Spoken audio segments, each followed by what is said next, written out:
So this next piece, and not to continue with negative thoughts, but you know, I think this is an issue that it's not just an issue, it's this crazy thing that just like burns me. And so I really felt the need to share this piece. I actually just found it like a couple days ago and was like, hey, I think I'll share this.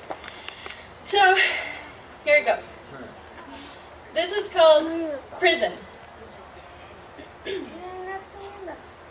Prison. Any place of confinement or involuntary restraint. To confine is to shut or keep in.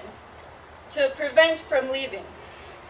Now, I don't think these definitions from dictionary.com are quite descriptive enough to clearly define what being in prison really means. So let me take a stab at it. America has 5% of the world's population. Yet 25% of the world's prisoners reside in a prison in the United States of America. Yeah. Boom. I said the United States of America has 5% of the entire world's population, and yet we managed to hold 25% of the world's prisoners in slavery.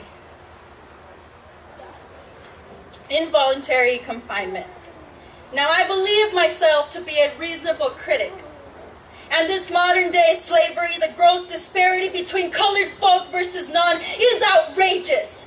The same transcends colonization, realizing quickly that free labor is for profit. And when they could no longer get away with straight owning people, they of course found an alternate way.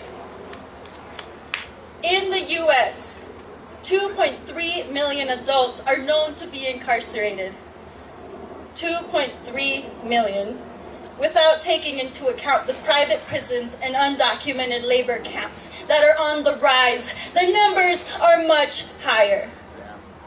People of color making up 66% of the imprisoned masses, when they only make up 27% of the country's population.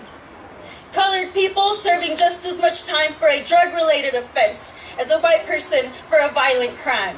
Most drug-related offenses are related to cannabis, now legal for medical and recreational use. Yeah. Owned by white men for profit. This is not intended to be a lecture, but I needed to put this into perspective. The educational system creates more brown and black prisoners than scholars. More money is invested in private prisons than schools, and the profits directly link to the Democratic and Republican parties you vote for, America. Yeah. Right. Can you see that this only adds to the number of fatherless children, misplaced children with an already statistical probability of ending just the same way?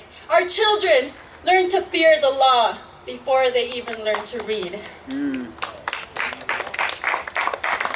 People are not born with the dream to be confined. Children are not broken. Broken is the symptom of a system that was created with greed and hate. A system created by men in power. Fuck your democratic elections and public polls. I don't know what it'll take to save our people, but enough blood has been spilled by the innocent. Never before has your purpose felt more clear, America. This is a slaughterhouse. Yeah. I cannot sit around while you take our sons and fathers away. No more. Yeah. On this day, I declare